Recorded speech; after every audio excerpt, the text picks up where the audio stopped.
Good morning students. आज हम paper number 5 का क्वेश्चन नंबर 25 पढ़ेंगे। वंशानुक्रम और वातावरण का संबंध बताते हुए उनके सापेक्षिक महत्व पर प्रकाश डालिए।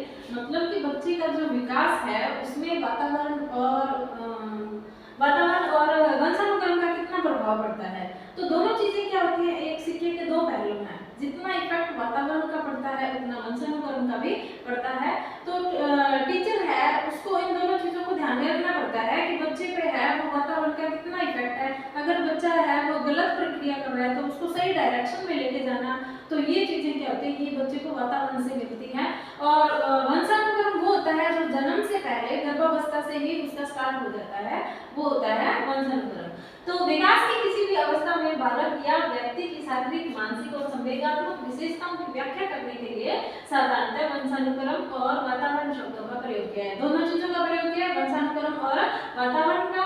बालक के निर्माण में वंशानुक्रम और वातावरण किस सीमा तक प्रभाव पड़ता है, मतलब दोनों चीजें क्या होती हैं, सिमिलर हैं और दोनों का समान प्रभाव पड़ता है। यह विशेषतः विवादास्पद था और अब भी है। प्राचीन समय में विश्वास किया जाता था कि वंशानुक्रम तथा वातावरण एक दूसरे से पृथक थे और बालक या व्यक्ति के व्यक्तित्व और कार्य क्षमता को भिन्न प्रकार से प्रभावित करते थे। आधुनिक समय में इस धारणा में पर्याप्त परिवर्तन हो गया है और अब हमारे विश्वास में निरंतर वृद्धि होती चली जा रही है कि बालक, किशोर अथवा पूर्ण के रूप में जो सोचता है, करता है या अनुभव करता है वह वंशानुक्रम के कारकों और वातावरण के प्रभावों का पारस्परिक संबंधों का परिणाम होता है। मतलब कोई भी बालक है वो किस तरीके से सोचता है, किस तरीके से काम करता है, तो ये जो चीजें हैं ये उसको वंशानुक्रम और वातावरण से ही मिलती हैं। लेकिन अभी किसी भी वैज्ञानिक है कोई तो ये कहते हैं कि वंशानुक्रम का ज्यादा प्रभाव होता है, वातावरण का कम होता है। कुछ ऐसे कहते हैं वातावरण का ज्यादा होता है, वंशानुक्रम का प्रभाव कम होता है। तो ये चीजें हम इस क्वेश्चन में पढ़ेंगे। हमारे विश्वास में निरंतर वृद्धि के कारण है वंशानुक्रम और वातावरण संबंधी परीक्षण। इन परीक्षणों ने सिद्ध कर दिया है कि समान वंशानुक्रम और समान वातावरण होने पर भी बच्चों में भिन्नता होती है। मतलब दो बच्चे हैं उनमें क्या होगा है, उनका वंशानुक्रम और वातावरण समान होने पर भी उनमें भिन्नता मिलती है। जैसे कई बार क्या होता है, जुड़वा बच्चे होते हैं, तो जुड़वा बच्चे होते हैं तो उनका वंशानुक्रम क्या है, सेम है और एक परिवार में वो पल रही हैं, बढ़ रही हैं, तो उनको वातावरण भी क्या मिला है, दोनों को सिमिलर मिला है। लेकिन फिर भी दोनों की सोच में, दोनों के रहने सहने में, दोनों के मतलब हर तरीके में उन्हें क्या मिलता है, डिफरेंस मिलता है। हालांकि उनको क्या मिला है, उनको वही तो वंशानुक्रम सेम मिला है और वातावरण भी सेम मिला है, दोनों चीजें सेम मिली है, फिर भी उनमें उनके बिहेवियर में क्या होता है, डिफरेंस होता है। तो ये चीजें जरूरी नहीं है कि उनका दोनों का सेम हो। अतः बालक के विकास पर न केवल वंशानुक्रम का वातावरण का भी प्रभाव पड़ता है। इसकी पुष्टि करते हुए क्रो एंड क्रो ने लिखा है कि व्यक्ति का निर्माण न केवल वंशानुक्रम और न केवल वातावरण से होता है, वास्तव में वह जैविक और सामाजिक विरासत के एकीकरण की उपज है। मतलब जो बच्चा है उसका विकास है वो सामाजिक और उसके वंशानुक्रम दोनों पे डिपेंड करता है। उसके बाद हम देखते हैं वंशानुक्रम और वातावरण का सापेक्षिक महत्व। अब है वंशानुक्रम का वातावरण का समान महत्व है। तो दोनों चीजें क्या होती हैं, दोनों चीजों का प्रभाव क्या होता है, सेम पड़ता है।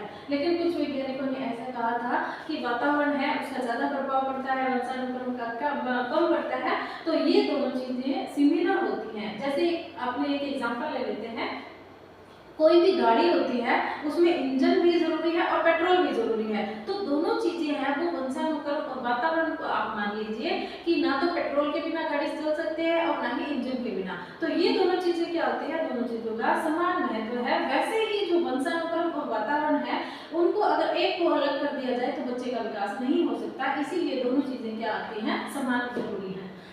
हमें साधारणतः प्रश्न सुनने को मिलता है कि बालक की शिक्षा और विकास में वंशानुक्रम का अधिक महत्वपूर्ण है या वातावरण। अब ये क्वेश्चन आ गया कि ज्यादा इंपॉर्टेंट वंशानुक्रम है या ज्यादा इंपॉर्टेंट वातावरण है। यह प्रश्न बेतुका है और इसका कोई उत्तर नहीं दिया जा सकता। मतलब कोई भी फिक्स ये नहीं बता सकता कि जो बच्चा है उस पर वातावरण का ज्यादा इफेक्ट पड़ रहा है या वंशानुक्रम का ज्यादा इफेक्ट पड़ रहा है, ये चीज कोई नहीं बता सकता। यह प्रश्न पूछना उस प्रश्न पूछने के समान है कि मोटर कार के लिए इंजन अधिक महत्वपूर्ण है या पेट्रोल। मतलब ये क्वेश्चन है कि बच्चे के लिए वंशानुक्रम ज्यादा इंपॉर्टेंट है या वातावरण ज्यादा इंपॉर्टेंट है। तो ये क्वेश्चन हम पूछ लेते हैं कि किसी भी गाड़ी के लिए पेट्रोल ज्यादा इंपॉर्टेंट है क्या,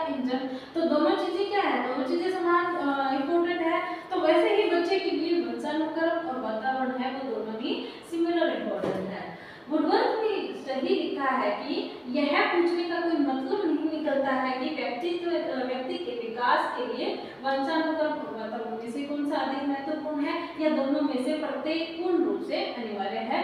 तो हमें क्या है, ये दोनों चीजें क्या होती हैं, सिमिलर होती हैं। जैसे गाड़ी के लिए इंजन और पेट्रोल जरूरी होते हैं, वैसे बच्चे के लिए वातावरण और वंशानुक्रम दोनों जरूरी हैं। दूसरा परिणाम देखते हैं, वंशानुक्रम में वातावरण की पारस्परिक निर्भरता, मतलब दोनों क्या करते हैं, एक दूसरे पर डिपेंड करते हैं। वंशानुक्रम और वातावरण में पारस्परिक निर्भरता है और ये एक दूसरे के पूरक, सहायक और सहयोगी हैं। मतलब वंशानुक्रम अगर अच्छा नहीं है तो वातावरण का कोई इफेक्ट नहीं होगा। तो दोनों चीजें क्या है, सिमिलर इंपॉर्टेंट है। अब जैसे मान लीजिए कोई बच्चा है, उसने उसकी पढ़ाई है वो अच्छे स्कूल में, बच्चे को क्या कर देते हैं पेरेंट्स हैं, वो अच्छे इंग्लिश मीडियम स्कूल में भेज देते हैं, लेकिन उसकी माइंड की कैपेसिटी इतनी नहीं है कि जो चीजें उसको सिखाई जा रही है वो प्रत्येक चीज को पकड़ ले। ठीक है, तो वो क्या हो गया, उसका वंशानुक्रम हो गया। वातावरण, हालांकि वातावरण उसको बहुत अच्छा मिल रहा है, अच्छा इंग्लिश मीडियम स्कूल मिल रहा है, पढ़ाने के लिए अच्छे टीचर्स मिले हैं, अच्छे मम्मी पापा मिले हैं, घर पे भी अच्छा वातावरण मिल रहा है, लेकिन वो क्या है, लेकिन उसकी जो बुद्धि लगती है, जो उसके माइंड का डेवलपमेंट है वो इतना नहीं है कि वो इन चीजों को सीख सके। और कई बार ऐसे होता है कि जो बच्चा होता है वो बहुत शार्प माइंड होता है, प्रत्येक चीज जैसे बच्चे को एक बार बता दी वो उस चीज को सीख लेता है, तो उसकी माइंड कैपेसिटी बहुत अच्छी है। लेकिन अगर उसको स्कूल में नहीं भेजा गया या उसको किसी अच्छे स्कूल में नहीं भेजा गया तो वो क्या करेगा। अब दोनों चीजें क्या है, बच्चे की ध्यान में रखना जरूरी है कि बच्चे की माइंड की कैपेसिटी भी अच्छी होनी जरूरी है और प्लस उसको बाहर का माहौल का वातावरण भी अच्छा मिलना जरूरी है। बालक की जो मूल प्रवृत्तियां हैं वो वंशानुक्रम से प्राप्त होती है। मतलब बच्चा है जो मूल प्रवृत्तियां करता है, मतलब उसका बोलने का तरीका, रहने सहने का तरीका, वो किस पे डिपेंड करता है, वो वातावरण पे डिपेंड करता है। उसका विकास है वो वातावरण में होता है। उदाहरण के लिए यदि बालक में बौद्धिक शक्ति नहीं है तो उत्तम से उत्तम वातावरण में उसका मानसिक विकास नहीं कर सकता। मतलब अगर उसकी बुद्धि लगती अच्छी नहीं है तो उसको वातावरण बहुत अच्छा देगा, लेकिन फिर भी वो नहीं सीख पाएगा क्योंकि उसकी इतनी बुद्धि लगती ही नहीं है। तो और उदाहरण के लिए यदि बालक की बुद्धि शक्ति अच्छी नहीं है तो उत्तम से उत्तम वातावरण में उसका मानसिक विकास नहीं कर सकता। इसी प्रकार बौद्धिक शक्ति वाला बालक प्रतिकूल वातावरण में अपना मानसिक विकास नहीं कर सकता है। जैसे मैंने आपको एग्जांपल दिया कि जैसे कोई झुग्गी झोपड़ी वालों का बच्चा है, उसकी माइंड की कैपेसिटी बहुत अच्छी है, शार्प माइंड है, लेकिन उसको किसी अच्छे स्कूल में नहीं डाला गया या उसको पढ़ाया ही नहीं गया तो उसकी बौद्धिक क्षमता है वो किसी काम की नहीं है। तो दोनों चीजें उसके लिए जरूरी है। वस्तुतः वातावरण के संपूर्ण व्यवहार की सृष्टि वंशानुक्रम और वातावरण की अंतःक्रिया द्वारा होती है। मोर्स एवं रिंगो के अनुसार मानव व्यवहार की प्रत्येक विशेषता वंशानुक्रम और वातावरण की अंतःक्रिया का फल है। मतलब बच्चे की माइंड की कैपेसिटी भी अच्छी होनी जरूरी है और उसके साथ उसको वातावरण भी अच्छा मिलना जरूरी है। तो दोनों चीजें इंपॉर्टेंट है। उसके बाद हम तीसरा पॉइंट पढ़ते हैं, वंशानुक्रम में वातावरण की अपृथकता। अपृथकता क्या होती है, मतलब दोनों चीजों को अलग नहीं किया जा सकता, दोनों चीजें सिमिलर चलती हैं। शिक्षा की किसी भी योजना में वंशानुक्रम और वातावरण को एक दूसरे से पृथक नहीं किया जा सकता। जिस प्रकार आत्मा और शरीर का संबंध है उसी प्रकार वातावरण और वंशानुक्रम का भी संबंध होता है। अतः बालक के समृद्ध विकास के लिए वंशानुक्रम और वातावरण का सहयोग अनिवार्य है। मैकाइवर और पेज ने क्या कहा था कि जीवन की प्रत्येक घटना में दोनों परिणाम होती हैं और इनमें से एक परिणाम के लिए उतना ही आवश्यक है जितना कि दूसरा। कोई नैब को कभी हटाया जा सकता है, नैब को कभी पृथक किया जा सकता है। मतलब बच्चे का है जो वंशानुक्रम है वो वातावरण से अलग नहीं किया जा सकता। अब बच्चा है वो जन्म लेने से पहले उस पर जो इफेक्ट हो गए हैं वो इफेक्ट है वो उसकी जिंदगी भर चलते हैं और जन्म के बाद जो उसको माहौल मिला है वो वैसा ही सीखेगा। तो ना तो वंशानुक्रम को अलग किया जा सकता है और ना ही वातावरण को अलग किया जा सकता है। दोनों चीजें क्या चलती हैं, समान चलती हैं। उसके बाद है वंशानुक्रम में वातावरण के प्रभावों में अंतर करना असंभव।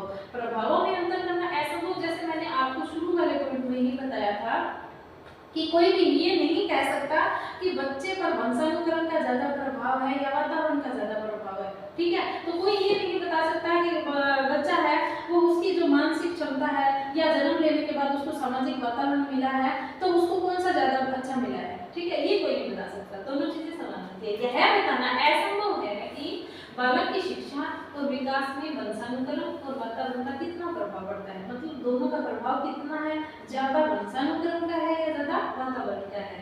वंशानुक्रम में वे सभी बातें आ जाती हैं जो व्यक्ति के जन्म के समय नहीं वरन गर्भाधान के समय उपस्थित थी, और इसी प्रकार वातावरण में वे सभी बाह्य तत्व आ जाते हैं जो व्यक्ति को जन्म के समय से प्रभावित करते हैं, मतलब जन्म होने के बाद जो चीजें प्रभावित करती हैं। अतः जैसा वुडवर्थ में लिखा है कि व्यक्ति के जीवन और विकास पर प्रभाव डालने वाली प्रत्येक बात वंशानुक्रम और वातावरण के क्षेत्र में आ जाती है। मतलब बच्चे के विकास को जो भी प्रभावित करती है, दो चीजें प्रभावित करती है, या तो वो वंशानुक्रम प्रभावित करता है या उसको वातावरण प्रभावित करता है। पर ये बातें इतनी पेचीदा ढंग से संयुक्त रहती है कि बहुधा वंशानुक्रम और वातावरण के प्रभाव में अंतर असंभव हो जाता है। जैसे मैंने अभी आपको बताया कि दोनों चीजों को बताना असंभव है कि बच्चे पर इफेक्ट है वो कौन सी चीज का ज्यादा है, वंशानुक्रम का ज्यादा इफेक्ट है या वातावरण का ज्यादा है। उसके बाद हम नेक्स्ट पॉइंट पढ़ते हैं, बालक वंशानुक्रम में वातावरण की उपज, मतलब दोनों चीजों पर मिक्स होने पर भी बच्चे पर इफेक्ट पड़ता है। बालक का विकास इसलिए नहीं होता है कि उसे कुछ बातें वंशानुक्रम से और कुछ बातें वातावरण से मिलती हैं। इसी प्रकार यह भी नहीं कहा जा सकता कि वह अपने वंशानुक्रम और वातावरण में से किसकी अधिक उपज है। जैसे हमने अभी पहले पॉइंट में पढ़ा है कि दोनों चीजें हैं, वंशानुक्रम और वातावरण, किसकी अधिक उपज है ये नहीं बताया जा सकता। सत्य है कि वंशानुक्रम और वातावरण का योगफल न होकर गुणनफल है, मतलब दोनों का योग नहीं होता है बल्कि दोनों का क्या होता है, गुणनफल होता है। वुडवर्थ के अनुसार वंशानुक्रम और वातावरण का संबंध जोड़ के समान न होकर गुणा के समान अधिक है, अतः व्यक्ति इन दोनों तत्वों का गुणनफल है न कि योगफल, मतलब वातावरण है और क्या है वंशानुक्रम है, दोनों का प्रभाव है वो दोनों का क्या होता है, गुणनफल होता है ना कि योगफल होता है। सारांश में हम कह सकते हैं कि बालक के विकास के लिए वंशानुक्रम और वातावरण का समान महत्व है और उसके निर्माण में दोनों का समान योग है, और इनमें से एक की भी अनुपस्थिति में उसका सम्यक विकास है वो असंभव है। गैरेट के अनुसार इससे अधिक निश्चित बात और कोई नहीं है कि वंशानुक्रम और वातावरण एक दूसरे को सहयोग देने वाले प्रभाव हैं और दोनों ही बालक की सफलता के लिए अनिवार्य है। मतलब बालक का जो वंशानुक्रम है या बालक के पेरेंट्स हैं वो भी अच्छे होने जरूरी है, और बच्चे के जन्म के बाद बच्चे को जो माहौल मिलता है वो भी अच्छा देना जरूरी है। मतलब दोनों का होता है, समान रूप से सहयोग होता है। तो मैंने जैसे आपको पहले बताया कि बच्चे का अगर मानसिक विकास बहुत अच्छा है, अगर उसको जन्म के बाद उसको माहौल अच्छा नहीं मिला है, घर का वातावरण अच्छा नहीं है या स्कूल का वातावरण अच्छा नहीं है, तो वो बच्चा विकास नहीं कर पाएगा, ठीक है। और इसके साथ साथ अगर बच्चे की जो मानसिक कैपेसिटी, कई बार हम देखते हैं कि जो कई बार पैसे वाले पेरेंट्स होते हैं वो बच्चों को बहुत अच्छे अच्छे स्कूलों में भेज देते हैं, लेकिन वो बच्चे होते हैं वो पढ़ने में ऐसे होते शार्प माइंड नहीं होते हैं, मतलब वो किसी चीज़ पे पकड़ नहीं कर पाते, वो उनकी जो बुद्धि लब्धि होती है, माइंड की कैपेसिटी होती है वो बहुत ही कम होती है। अब जैसे नॉर्मल जो बच्चा होता है उसकी बुद्धि लब्धि होती है वो 90 होती है, लेकिन 90 से कम जो भी माइंड कैपेसिटी वाले बच्चे होते हैं वो क्या आते हैं, वो मंद बुद्धि में आते हैं। तो ऐसे बच्चों को चाहे कितना भी अच्छा माहौल दे दिया जाए तो थोड़े से उनके विकास के स्तर में थोड़ा सा सुधार हो सकता है, लेकिन हम ये नहीं कह सकते कि हम उस बच्चे को बिल्कुल परफेक्ट बना सकते हैं, क्योंकि उसकी कैपेसिटी है, माइंड डेवलपमेंट है, वो इतना ही हुआ है, उसका इतना ही विकास किया जा सकता है। इसीलिए बच्चे के विकास में उसका जो वातावरण है और उसका जो वंशानुक्रम है, दोनों चीजें समान रूप से इम्पोर्टेंट है। इसी के साथ हमारा 25 नंबर क्वेश्चन समाप्त होता है। Thank you.